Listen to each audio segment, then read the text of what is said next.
5. Ustedes deciden si la de las 5 la quieren ver antes, yo no tengo problema, pero igual tendríamos un intermedio entre una y otra para que ustedes descansen, ¿no? Pero ustedes me van diciendo cómo se sienten. O si ya lo tienen programado para esa hora, no se los voy a cambiar. Vamos a empezar a hablar ahora de pérdida visual. De las pérdidas visuales agudas principalmente, porque las crónicas creo que los ven en otros temas, ¿ok? Yo les hice un cuadro, una gráfica, más o menos para distribuir en los tipos de pérdida visual en función de cómo aparecen, ¿ok?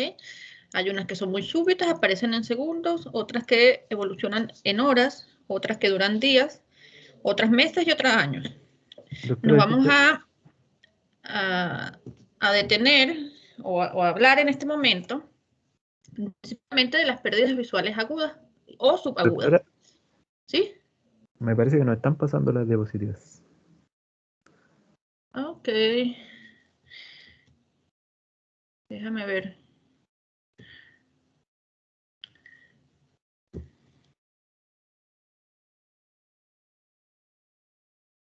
¿Ahí ustedes me están viendo a mí o están viendo mi pantalla?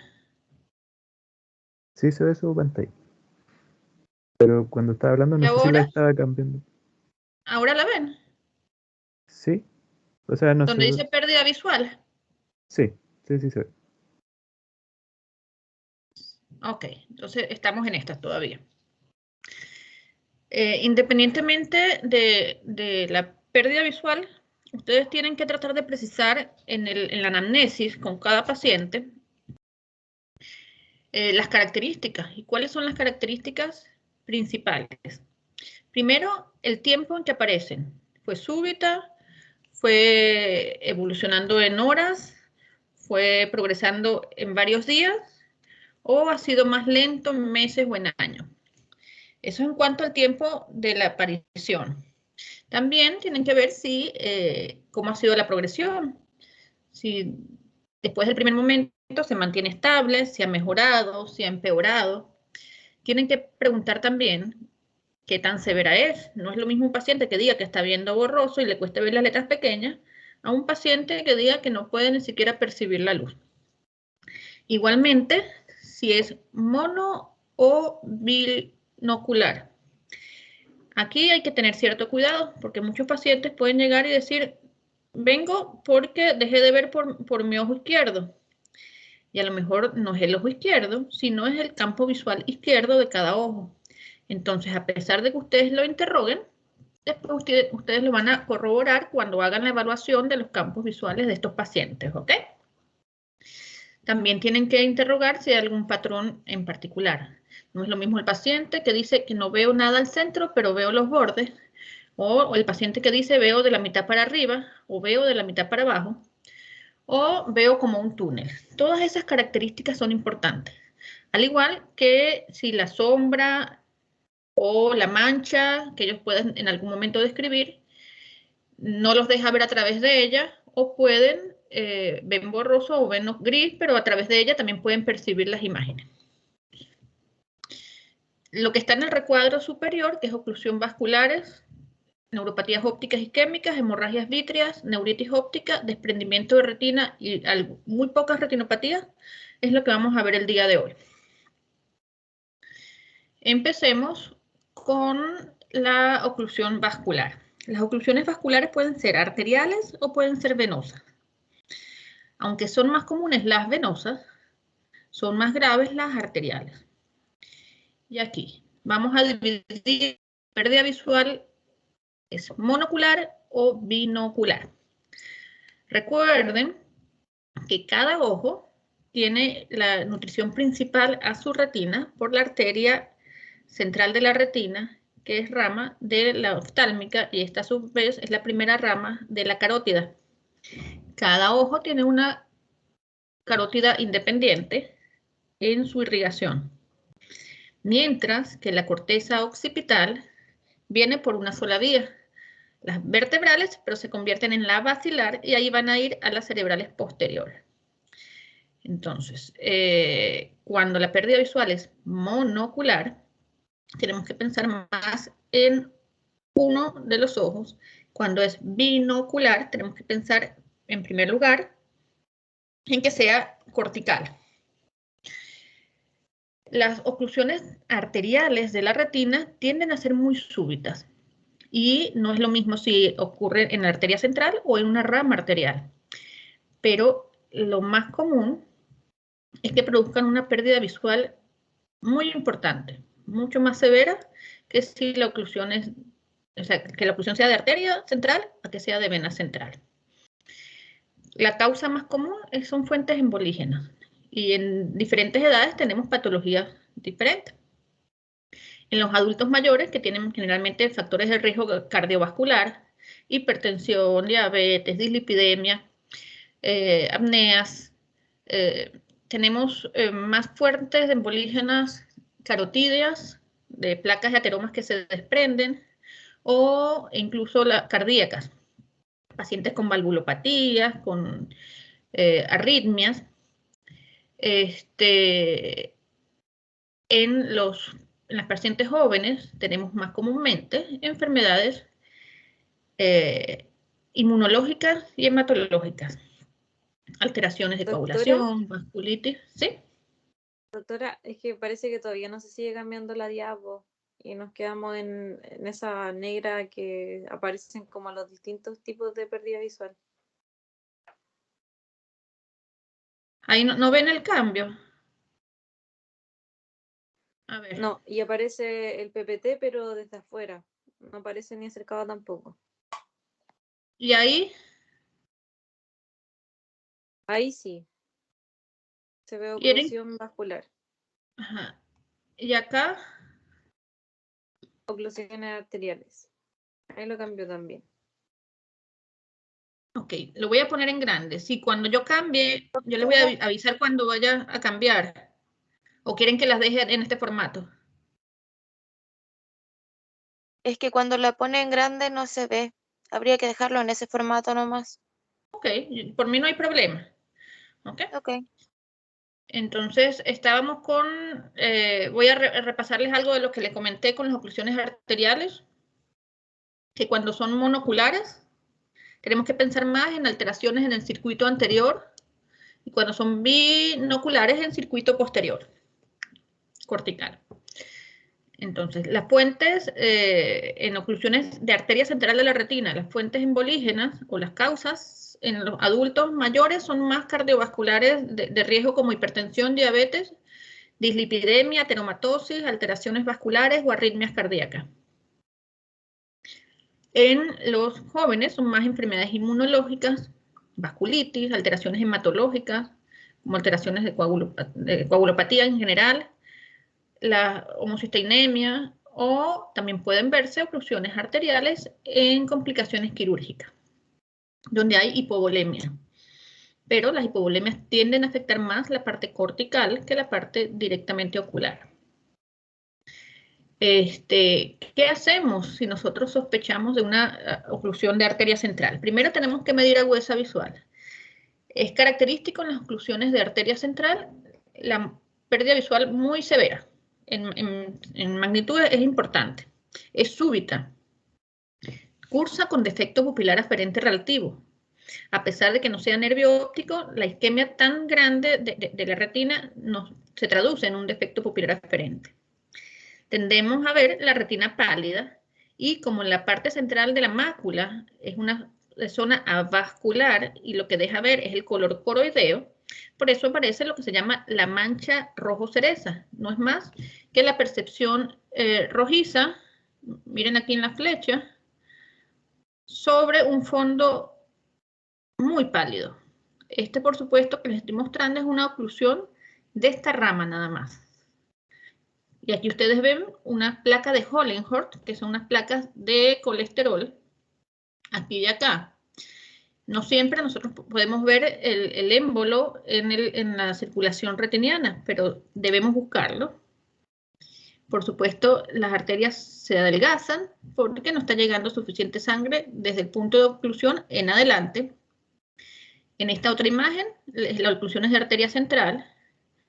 La retina se ve muy pálida, grisácea, y esta es la mancha rojo cereza. Aquí no está tan bonita como se ve en el otro, quizás es menos agudo este evento, ¿ok?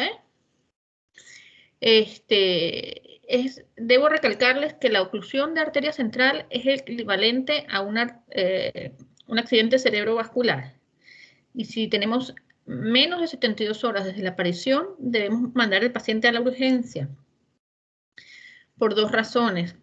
Si bien en las oclusiones arteriales hay muy poca reperfusión, debemos ver desde dónde está embolizando, porque puede hacer múltiples accidentes vasculares desde la misma fuente, ¿ok?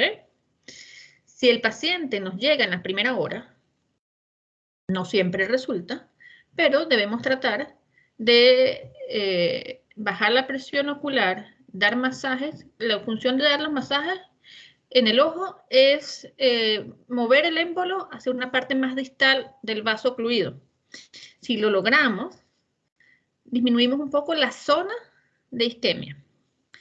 Realmente es poco probable que funcione por varias razones. Primero, los pacientes no llegan tan rápido. Segundo, no siempre logramos mover el émbolo. Hay muchos protocolos que se han empleado, pero no hay ninguno que realmente se haya corroborado que resulte. Dosis altas de aspirina, pentoxifilina, acetazolamida para bajar un poco la presión ocular y hacer que la presión vascular sea mayor en diferencial y también correr el émbolo. Todas esas cosas están descritas, no siempre funcionan, pero si son en las primeras 72 horas, debemos pensar es un equivalente a accidente cerebrovascular y vamos a derivar al paciente a la urgencia. ¿Ok? Y se aplican todos los protocolos de isquemia cerebral. Por supuesto, interrogar al paciente si tienen conocimiento cualquier otra enfermedad que nos oriente hacia la causa.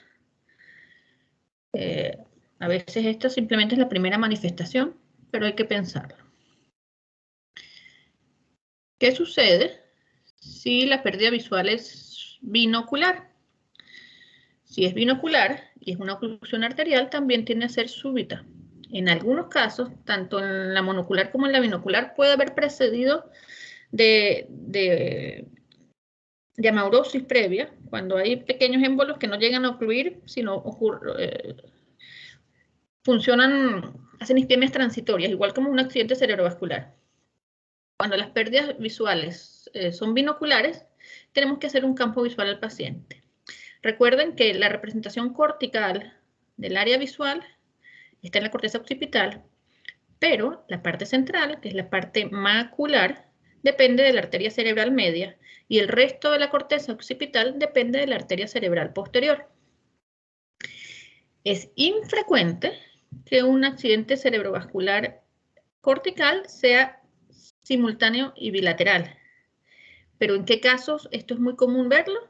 Cuando hay hipovolemias severas. ¿Ok? Vi ayer un paciente que tuvo una herida por arma de fuego,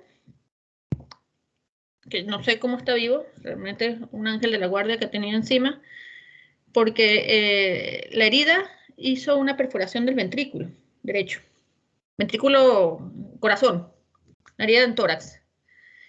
Hizo hipovolemia, hizo varias transfusiones y resultó en un accidente cerebrovascular con una alteración bilateral de los hemisferios, de la parte occipital, en ambos hemisferios, y el paciente tiene una constricción severa del campo visual, pero no se afectó la parte parietal, entonces tiene un respeto de la mácula. El equivalente en el campo D es como en la imagen del campo D. El B por unos agujeros centrales. Por ahí ve 20-20, pero lo que tiene son 5 grados de visión central. Ahora, fuera de estos eventos de hipovolemia que uno puede ver en cirugías, en accidentes con sangrado masivo, en shock sépticos, también uno lo puede ver, en complicaciones en parto o en posparto, también uno los ve. La mayoría tienden a ser unilaterales. Si es de arteria cerebral media, la alteración va a ser como la que vemos en la imagen B, que compromete la mácula, pero ahí, si compromete la mácula, es arteria cerebral media, da otros síntomas desde el punto de vista de la corteza parietal. Entonces podemos tener hemiparesia, afasia, calculia, apraxia, una cantidad de cosas que nos ayudan también a la orientación anatómica.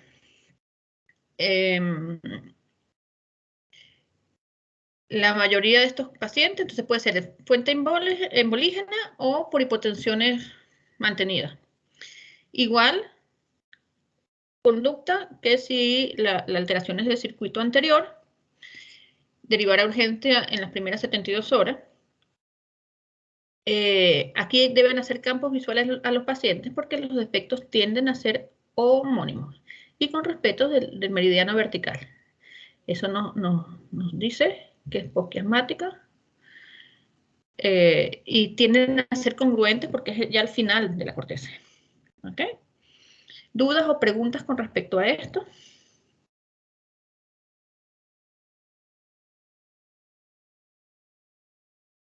¿No? Bien, seguimos. Vamos a hablar de las oclusiones venosas. Las oclusiones venosas tienden a ser menos severas, pero mucho más frecuentes. Las oclusiones pueden ser de vena central de la retina, como la imagen a la izquierda, o de rama venosa, como la imagen de la derecha. Muy rara vez producen tanta isquemia para producir un defecto pupilar aferente, cosa que sí ocurría en la oclusión arterial.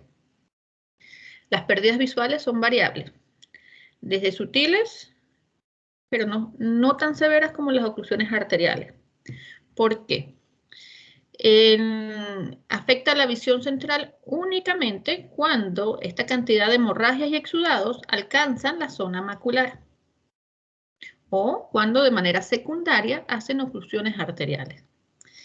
La mayoría, el paciente tiene un defecto de campo visual, una visión borrosa, con disminución visual si afecta la parte macular, pero es más subagudo, puede ocurrir en varias horas. No es tan súbita como las arteriales.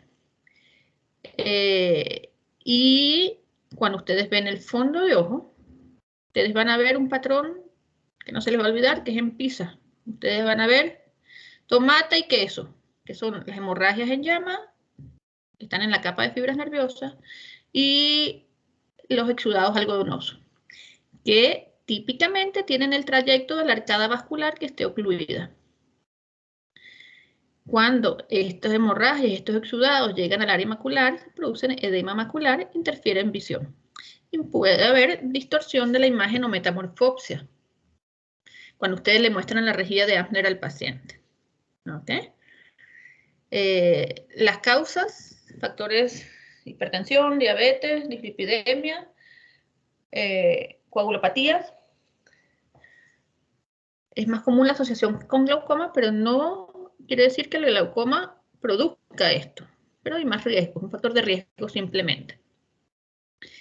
Recuerden, dentro de las trombosis y las oclusiones arteriales, en patologías como COVID, porque hemos visto varios pacientes que por COVID no solamente han hecho accidentes vasculares cerebrales, sino también han hecho accidentes vasculares oculares, en retina, de vena o de arteria. ¿Okay? Las venas, como no pueden drenar, se congestionan y se dilatan y se hacen más tortuosas. Y ustedes pueden comprar, por ejemplo, la rama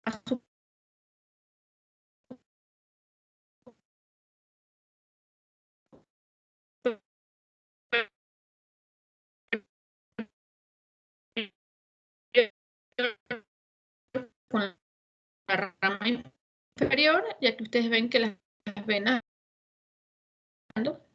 esta es una vena un poquito dilatada. Okay. Y el glaucoma secundario por neovascularización. Todos estos pacientes deben tratarse, por supuesto, los factores de riesgo, más evaluarlos por el oftalmólogo para que trate las complicaciones. ¿Okay? Mientras más temprano y más oportuna sea el tratamiento de estos pacientes, mejor posibilidades tenemos de recuperación visual. Tenemos mucho mejor pronóstico que cuando es arterial. Vamos a hablar ahora de las neuropatías ópticas isquémicas. Cuando vimos la parte de anatomía, yo les decía que la irrigación de la cabeza del nervio óptico estaba dada por las arterias ciliares cortas posteriores, que hacían dos arcadas en forma de C, una superior y otra inferior. Y esto irrigaba la cabeza del nervio óptico. Cuando ocurren neuropatías ópticas isquémicas, generalmente se ocluye una de estas arcadas y por eso es que la mayoría de las veces produce alteraciones en el heminervio superior o en el heminervio inferior. ¿Y cómo se va a manifestar esto? Esto es más común en pacientes mayores.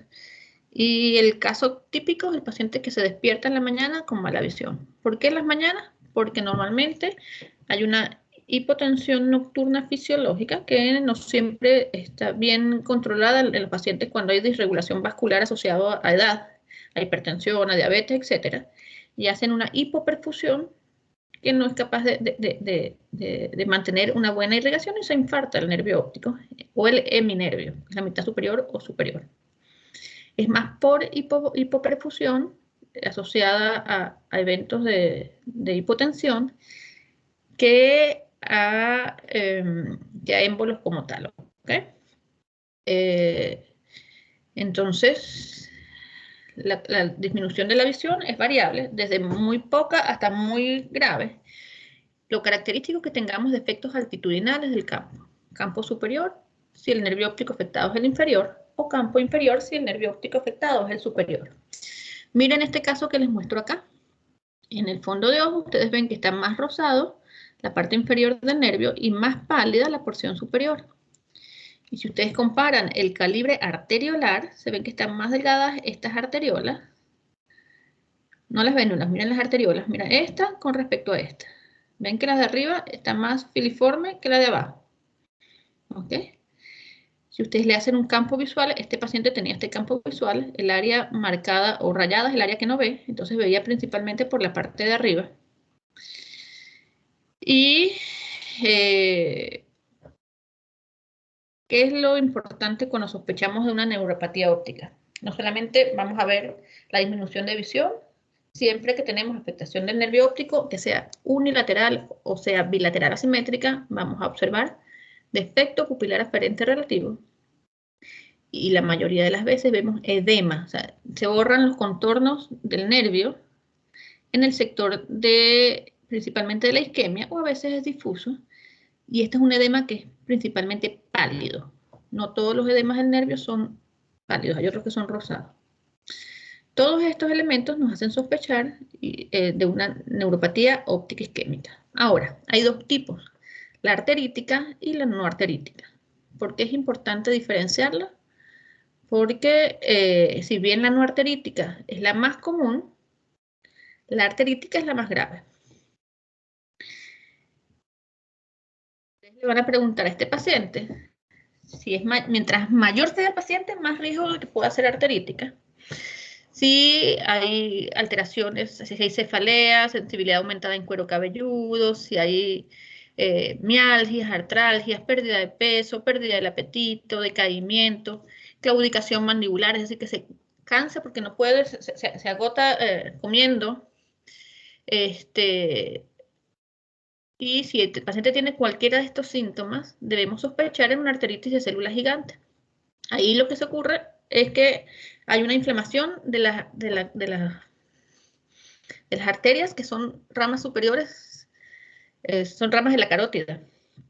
Y este es un proceso que es común, no es tan común, pero se ve en pacientes mayores, una vasculitis, y afecta todas las zonas donde están irrigadas por estas arterias. Si ustedes ven que el paciente tiene una arteria temporal tortuosa, dilatada, endurecida y dolorosa, miren aquí en la foto, más razón para sospecharla. Estas pérdidas visuales tienden a ser más severas, más difusas, no tanto sectoriales. Y puede que se afecte simultáneamente los dos ojos o rápidamente progresiva, en horas o días el segundo ojo. Y así como puede, ese es un accidente vascular a nivel del ojo, puede también causar en cualquier otra parte de nuestro sistema nervioso central. Entonces, es una urgencia. Si nosotros sospechamos una arteritis de células gigantes, debemos pedir PCR y velocidad de sedimentación. Si esto está alterado de forma significativa, o sea, edad entre 2 es el límite, o edad más 10 entre 2 en mujeres, nos da más sospecha diagnóstica aparte de la clínica. Y en estos pacientes hacemos dos cosas. O una biopsia de arteria temporal para corroborarlo, o una ecografía Doppler de la arteria temporal, pero siempre y cuando sea un ecografista entrenado. Y eso nos va a aumentar nuestra sospecha diagnóstica. El gol estándar es la biopsia. ¿Por qué? Porque muchas veces lo pedimos, porque estos pacientes deben recibir corticoides a dosis muy altas. Y no por un mes ni por una semana, generalmente por 2 años al menos. Entonces, imagínense cómo nosotros le vamos a respaldar a un reumatólogo, que es el que generalmente nos va a ayudar con el tratamiento de corticoides por tanto tiempo, que nosotros le demos 80, 60 miligramos de prednisona diaria a un paciente a esa edad, con todo lo que genera el uso crónico del esteroide. No solamente descalcificación, sino también diabetes, etcétera, etcétera. Entonces, si podemos hacer la corroboración histopatológica, es muy útil. Esto es una emergencia, porque si bien muchas veces no mejoramos la visión del ojo afectado, podemos prevenir que haga lo mismo en el otro ojo o a nivel del sistema nervioso.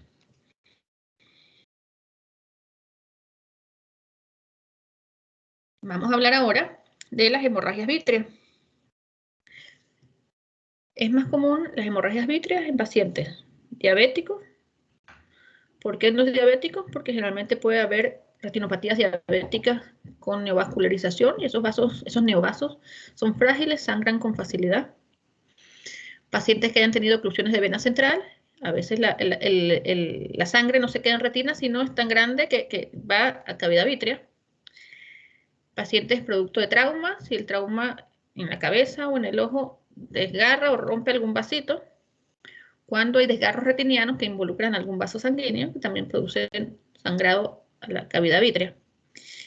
Y lo más orientador acerca de una hemorragia vítrea es, primero, que el paciente tiene una turbidez móvil, que inicialmente puede ser rojiza y después tiende a ponerse grisácea. Siempre que ustedes le pregunten y el paciente les refiera que es móvil, ustedes le dicen si se mueve con el movimiento ocular, si flota. Ustedes tienen que sospechar si flota es que está en el gel vítreo. Y la pérdida visual es variable, dependiendo de la magnitud de la hemorragia. La otra cosa que a ustedes les va a ayudar a corroborar es la imposibilidad para ver el fondo de ojo, porque no tienen el medio translúcido, pues no tienen posibilidad de ver retina con nitidez porque tienen turbidez anterior a esta. ¿Ok? Si ustedes sospechan una hemorragia vítrea, hagan reposo semisentado para el paciente y lo refieren de inmediato. ¿Por qué de inmediato? Si el oftalmólogo no puede ver retina, tiene que hacer una ecografía. ¿Cuál es la función de la ecografía? Por lo menos determinar si hay o no desprendimiento de retina. Porque si hay desprendimiento de la retina, eso es GES y hay que operarlo a la brevedad. Si no hay desprendimiento de retina, se puede esperar un tiempo con ciertas medidas que se reabsorba esa sangre antes de decidir cualquier conducta quirúrgica. ¿Okay? ¿Dudas al respecto? Bien. Vamos a hablar ahora de neuritis óptica. La neuritis óptica, así como la neuropatía óptica isquémica era de pacientes mayores, la neuritis óptica es de pacientes jóvenes. La pérdida visual en la neuritis óptica no es tan abrupta, es subaguda, o sea, ocurre en transcurso de horas hasta 3 días, más o menos.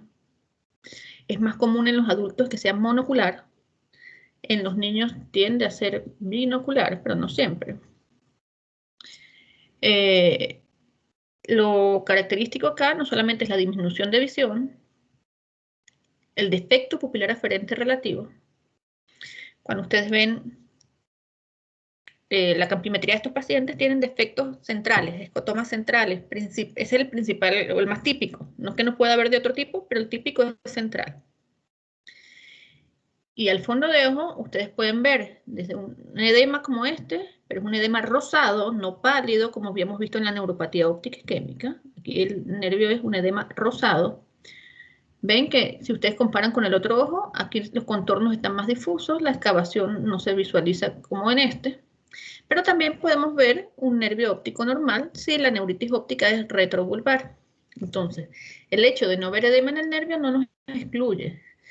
Y siempre ustedes piensan en neuritis óptica con disminución de visión asociado a dolor al movimiento ocular. ¿Y por qué ocurre el dolor? El nervio óptico per se no duele, pero las meninges duelen. Y la vaina del nervio óptico es una prolongación de las meninges. Cuando en el ápex de la órbita está el anillo tendinoso de Zinc, donde se insertan todos los músculos extraoculares.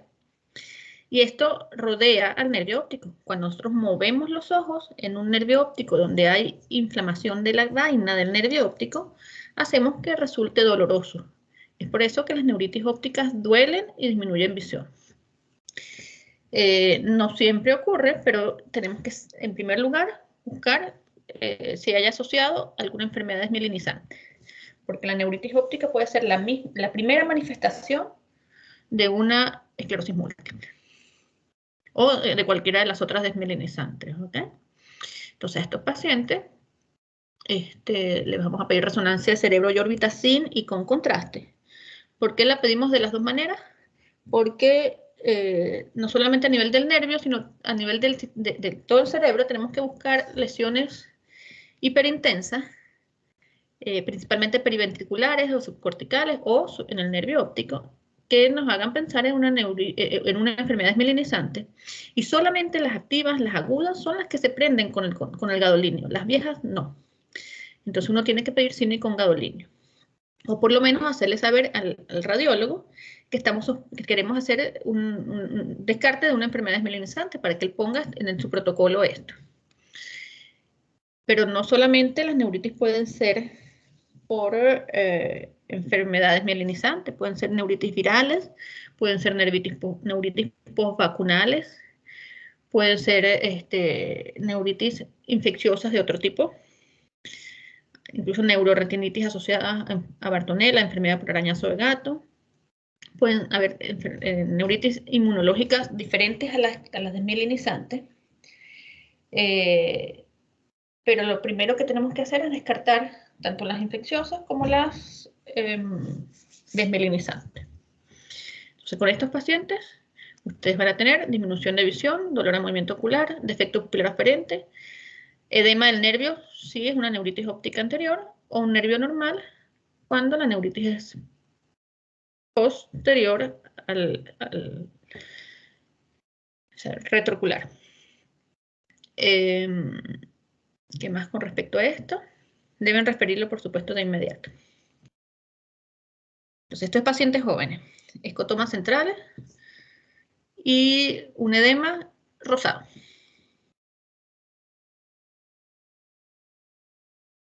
Desprendimiento de retina. El desprendimiento de retina varía de horas a días, por eso también es subaguda. Y lo que ocurre es que se separa la retina neurosensorial del epitelio pigmentario, así como se ve en la imagen con la flecha acá. Generalmente hay varios tipos de desprendimiento, pero el regmatógeno, que es el característico, hay un desgarro, muchas veces puede ser en forma de herradura, a veces no, y a través de eso va a entrar líquido y se va a separar, se va a ir disecando la retina neurosensorial del epitelio pigmentario. ¿Cuáles son los factores de riesgo para que esto se produzca? Miopías elevadas, porque el ojo miope es un ojo más grande y tiene tejidos más delgados. Cuando hay degeneraciones en la retina periférica, como la TIS, también hay desprendimientos traumáticos. También hay más riesgo si han habido cirugías o inflamación ocular previa. Hay patologías hereditarias que también pueden cursar con mayor desprendimiento de retina. Cuando hay retinopatía diabética o ha habido desprendimiento de retina en el ojo contralateral. Entonces, de los tres tipos de desprendimientos son el regmatógeno, que es este que les comento, que tiene el desgarro, el traccional, que es lo que podemos ver en pacientes con retinopatía diabética y proliferación fibrovascular, que eso empieza a traccionar la retina hasta levantarla. Lo mismo, de la misma manera ocurren los desprendimientos traccionales en prematuridad. Y también pueden haber desprendimientos serosos, que más que todo pueden ser inmunológicos, inflamatorios, o también pueden ser neoplásicos. Y hay una, que es la corioretinopatía serosa central, que ya vamos a ver. Y es importante que sepan con el desprendimiento de retina reumatógeno. Lo van a sospechar siempre y cuando el paciente tenga una visión cortina, muchas veces acompañada o precedida de muchas miosopsias, de muchos puntos flotantes. ¿Y qué son esos puntos flotantes? No es más que pedazos cuando se ocurre el desgarro, se libera mucho pigmento desde la retina y ese pigmento flotando en el vítreo se ve como esos puntos flotantes. Tiende a haber en muchos casos también visión de rayos con el movimiento ocular, porque al ver movimiento tracciona, el movimiento del vítreo tracciona la retina y hay un estímulo mecánico en ese sentido que se ve como luces, como rayos, y una visión de cortinas que va progresando, dependiendo del desgarro, de la localización, puede ser de arriba hacia abajo, puede ser de abajo hacia arriba. Entonces, siempre que ustedes tengan alguno de estos síntomas, ustedes sospechen del desprendimiento de retina, y si hacen el fondo de ojo, a veces ustedes lo pueden ver, a veces está tan periférico que necesitan otro tipo de oftalmoscopio para evidenciarlo. Y se ven una imagen membranosa, plegada o arrugada. Y en algunos pueden ver incluso los desgarros, como en este caso que hay 2 desgarros y un desprendimiento. Esto es GES, esto tienen que referirlo de inmediato a hacer protocolo de notificación GES. Porque si se trata tempranamente, se opera oportunamente, tiene posibilidad de recuperar, y si no, no. Entonces, esto es GES. ¿Ok? Siempre que ustedes lo notifiquen como GES, deben tener confirmación diagnóstica en los primeros 5 días, desde que ustedes lo sospechen por parte del oftalmólogo, y cirugía en la primera semana después de la confirmación. ¿Qué cirugía? Va a depender del tipo de desprendimiento. Lo más básico es hacer poner gas, poner láser y sellar el agujero y pegar la retina. Si no lo hacemos tempranamente, así obtengamos después con cirugía una recuperación anatómica, no siempre logramos una mejoría funcional. Entonces, por eso es que tienen tiempos acortados y oportunos de tratamiento. ¿Qué retinopatía de las agudas vamos a ver? La corioretinopatía serosa central. Entonces, cuando hablamos de retinopatía, podemos hablar de cualquier enfermedad de retina. Entonces, cuando afectan las máculas de la porción central, la llamamos maculopatía. Y también tenemos otras retinopatías, pero que tienen respeto macular.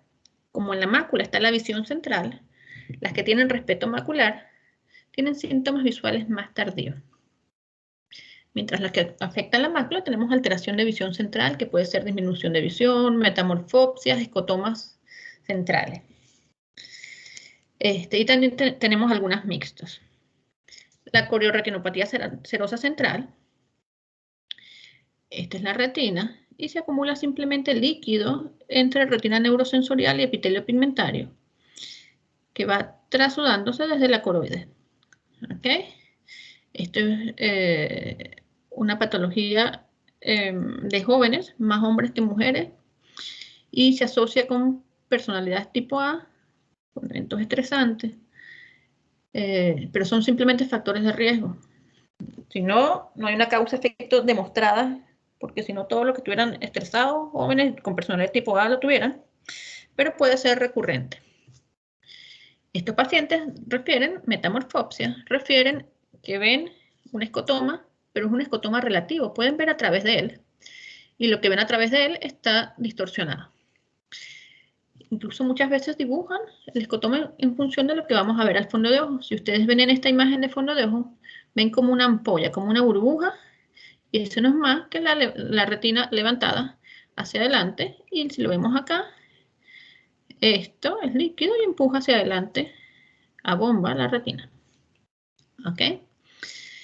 Eso también deben referirlo, pero tiene mejor pronóstico de recuperación. ¿Alguna duda o alguna pregunta con respecto a las pérdidas visuales que hemos visto?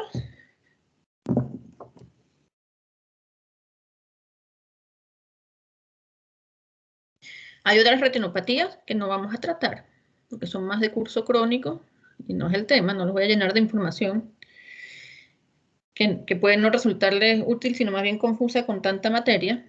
Y esas son las membranas epimaculares, agujeros maculares, esto para que lo lleven de información. La degeneración macular, las retinopatías diabéticas hipertensivas, cataratas, glaucoma, pero esos son temas de otras clases. ¿Ok? Lo que nos queda por ver en esta clase es acerca del dolor ocular. Y qué es importante que sepan en cuanto a dolor. Fisiopatológicamente, las estructuras del ojo y de la órbita, no todas tienen terminaciones nerviosas, pero las que la tienen son aferentes trigeminales, ¿ok? Entonces la córnea, la conjuntiva, la esclera, la uvea, los vasos sanguíneos, las vainas del nervio óptico, porque es meninge, y los músculos tienen aferentes trigeminales. La retina per se no duele porque no tiene aferentes de dolor. El nervio óptico per se tampoco tiene aferentes trigeminales. Pero en la órbita y también hay estructuras que tienen estas terminaciones. Entonces la estimulación de estas fibras va a generar dolor asociado al trigémino y producen incluso el reflejo trigémino vascular, que es de vasodilatación, y es lo que se ha implicado muchas veces en las cefaleas de Horner o en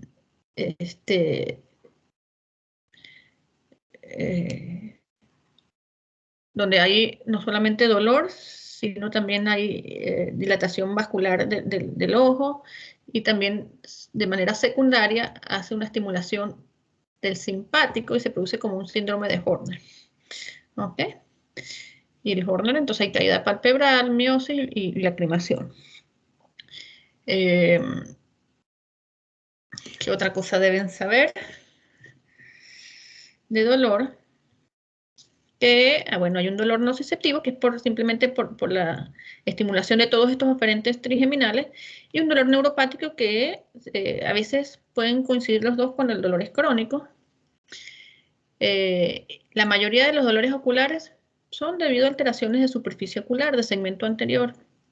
Todas las queratitis, las uveitis o las iridociclitis, neuropatías corneales, que es lo que podemos ver muchas veces cuando hay ojo seco, dolores neuropáticos por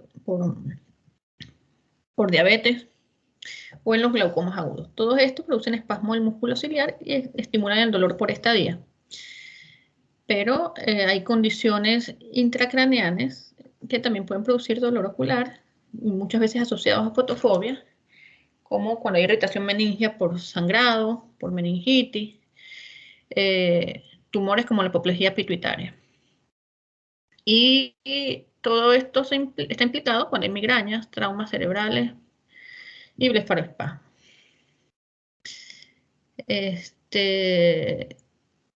Una forma de saber si el dolor es nociceptivo o neuropático es instilar anestesia, y por supuesto si es de segmento anterior. Si alivia con el anestésico, tienen que pensar en córnea, conjuntiva, esclera. Igual que cuando calma con los cicloplégicos. Entonces, eso también ocurre cuando hay queratitis, iridociclitis, etc. Cosas más complejas, déjenselo al oftalmólogo. ¿Alguna duda o alguna pregunta con respecto a esto?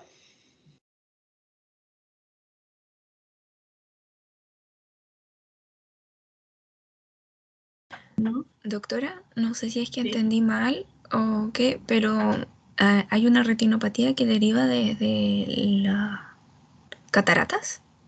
No, eso no es una retinopatía. Acuérdense que estamos hablando de las pérdidas visuales que podían ser de curso crónico, agudo, subagudo, crónico, con la primera imagen. Les voy a mostrar la primera. Aquí estamos hablando de las pérdidas visuales. Estas son las agudas y subagudas, pero de las pérdidas visuales crónicas, algunas pueden ser retinopatías, pero también pueden ser cataratas o glaucoma. ¿Sí? Entonces, Perfecto, ya entendí la diferencia. okay. Entonces, por eso es que yo les puse aquí, ¿qué otras retinopatías tienen curso crónico? Todas estas que están aquí en esta lista. Pero hay otras patologías que no son retinopatías que también tienen curso crónico y causan disminución de visión, como las cataratas y el glaucoma. Okay. ¿Qué otras dudas? Yo sé que esto es mucha información que tienen que digerir, pero todo lo que quieran preguntar, para eso estamos aquí.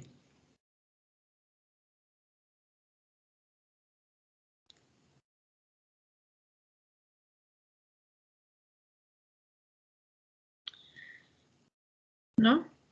Ok, entonces, esta es toda la primera clase.